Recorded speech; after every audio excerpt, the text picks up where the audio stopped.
Hey folks, I just wanted to say this week's video is, I guess maybe you could say, a collection of Stranger Things. Anyway, we're just kind of working on a whole bunch of different things, and I just kind of wanted to show you a couple things that are going on here on the farm. Basically, getting this tunnel back here ready for our tomatoes and what we're trying to do with electroculture, and plus using the Jadam solutions to get the soil prepped and ready to go. Also, too, took a little road trip today to visit some of our neighbors' farms and just thought I'd throw a couple of short clips in there about some of the interesting things that are growing around us. They really, when they bloom, they look pretty cool. So be sure to check that out too. So let's get into it. This is a brassica radish crop, and it's used for mostly sprouts.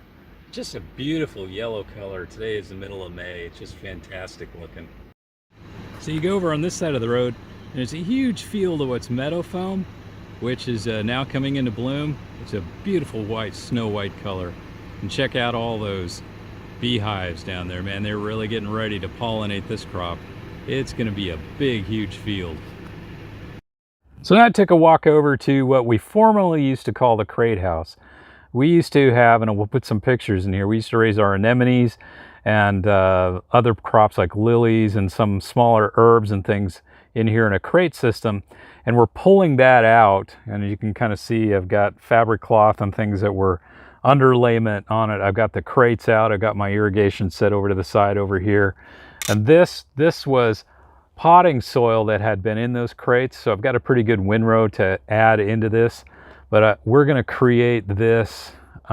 We got about 50 feet of this 100-foot greenhouse that we're going to put into row crops, or veggies. Not real row crops, really isn't the right term, but basically it's going to be in-ground planted. Now the back end of the tunnel back over there, that's going to be our fertilizer operation. We've already got fertilizer storage back there. We got to remove some of those extra crates, and then we've got the blocks that we had our crates on, so we got to take care of those guys. But that's going to be a kind of a cleaner operation, and this is where we'll be able to, you know, make and store most of our Jadam solutions that we're going to be using in our tunnels. So when you look at the ground, you can kind of see that it's been kind of abused. So it's going to take a while for us to get this back into shape, and it's got some fungal growth on molds growing on the top, but this is a really heavy clay, and actually the topsoil is pretty thin out here. This is kind of a transition zone on our property where we're going from a fairly decent loam to a pretty heavy clay that has sometimes has issues with drainage. Although this area is tiled, so we don't get standing water here anymore, the soil type was kind of oriented to having standing water on it sometimes during the year in the winter time. So we're going to have a lot of work to do from biology standpoint. There's no, I mean, this is what's going to be interesting about this is this area is really had no growing plants in it for at least 10 years. So we'll see how we can, you know, get this soil back up and producing. It's going to be an interesting time. I think it's going to take a bit, you know, maybe a season or two for it to get back to rocking and rolling without having to add in, you know, terribly too much more, other than what you see here is that extra stuff that we used to use our crate in our crate system as kind of a starting point. So we've got the area broad forked. We're only going to do that once. And now what we're working on is putting in 3 30-inch wide beds. I got the one on the far side here just about completed. I need to rake it out. The next step will be doing the other one on the other side, and the last one in the center. I used just a kind of a makeshift plumb bob. I took some baling twine and connected a piece of rebar at the end of it so I could find the center of where I want the center 30-inch bed to go. The pathways are going to be 18-inch, which are just wide enough to walk down, and if you need to at some point get a wheelbarrow down or something like that. But mostly it's just wide enough to walk down. And it'll be 2 18-inch paths and 3 30-inch beds. All right, so we got the beds lined out. We got 3 30-inch beds in here. It worked out perfect. Pathways are about 18-inch. And now we're putting in the headers for the drip lines. Each bed's going to have 3 lines I'm using old drip irrigation setup that I had on my crate system, so that's why I'm using 3 lines. Otherwise, I'd probably just use 2. I may just take the center plug out and just put a dead plug in it instead of having 3 lines. The more I think about it, 2 lines is probably more than enough for this 30-inch bed. So each bed will have its own control valve, and you can see the feeder line. I'm getting ready to hook that up on the outside there. That comes in from the water source outside the house.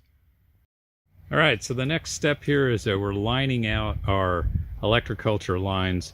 The twine represents where the wires will go, and the twine are all oriented to true north, magnetic north, I should say, not true north, magnetic north. So the south side of the tunnel is over here, the north side's over here. And so when we install the magnets at the end of the lines, it's going to be over on this side.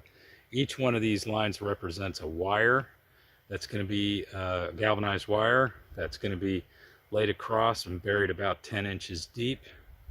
And we're going to do this to the entire tunnel. So this represents the first half.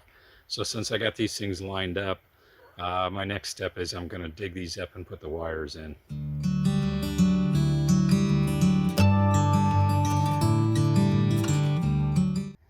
So we just put the JMS in. I got it suspended in a paint strainer bag. This has got the potato mixture and the leaf mold. I've kind of mixed it in well into the bucket. We've got about 4 gallons of JMS we're going to make here. This is day 0. Today being Wednesday, it should be, with our temperatures, we're supposed to get some really warm temperatures the next couple of days. So I should be able to apply this stuff probably by either Friday night or Saturday morning. So we'll see how it goes. So this was our barrel of a grass-based Jadam liquid fertilizer, and I'm getting pretty close to the end of it now. So we're going to make up a new batch. This lasted, well, we got it to age 2 years before we used the bulk of it. So it's actually pretty good. I got another barrel over here, and this is grass plus crop residue from flower farming a few years ago, and I'll be using that. Plus I've got some specialty ones here, like from Comfrey and Purslane and things of that nature. So we still have quite a bit of fertilizer to go through. And anyway, this is the material I'm using, mixing it in the bucket. 2 gallons of this, of the liquid fertilizer, and 2 gallons of Jadam microorganism solution at the same time. And then I run that through our Maze injector, which dilutes it down to basically a 1:100 level in application. So this is after application. We really soaked it in good. I applied 4 gallons of JMS on this area. It's a little over, well, it's just a tad under 700 square feet. And I put in, enough JLF to basically, like I said, get a total dilution of 1:100 for both of these guys. And took about an hour or so to do that with the hose, running it through like a nozzle and just walking back and forth and making sure it's good and soaked. I did this at dusk so that the material wouldn't be, exposed to bright sunlight and the high heat of the day. So this will have all night to soak in. This was my second application, and I'll show you a picture of what it looked like in the JMS in the bucket. I'll attach that. But it's coming along pretty good. I should be ready to transplant my tomatoes in here probably within the week. I'm a little bit behind for tunnel, but it just took some time to get this done. My next step is I got the wire, so I'm gonna be digging my trenches to put in the electroculture magneto wire, and my magnets are on the way, so I'll be able to kind of finish that up. I'm thinking that what I'm going to do is I'm not going to do the whole tunnel with the electroculture. I'm going to do half of it. That way I can do an experiment to see tomatoes grown and other plants like peppers and stuff grown with and without. So the whole idea would be that the soil type is the same, the tunnel conditions are the same, and I can get a good test. So that's it for this week. It's just it's basically been tunnel work and some cleanup work. I've got a lot more mulching to do, so I've got to get my scythe out and get some grass straw cut. Some of it also too to make some more fertilizer. But you know, we're just kind of moving along here in spring. This week is the second weekend in May, so I guess it's going to be Mother's Day this weekend. And so this is kind of what I've been focusing in on, is just trying to get my tunnel ready to go. So I want to thank you guys for watching. I know this is a little disjointed, kind of got a lot of weird little things in this video, but thought it'd be kind of cool to just to show you what's kind of going on, even not on our farm, but like on our neighboring farms. It's pretty cool, that meadow foam stuff, huh? Anyway, stay safe out there, guys. Catch you on the next video. Bye-bye.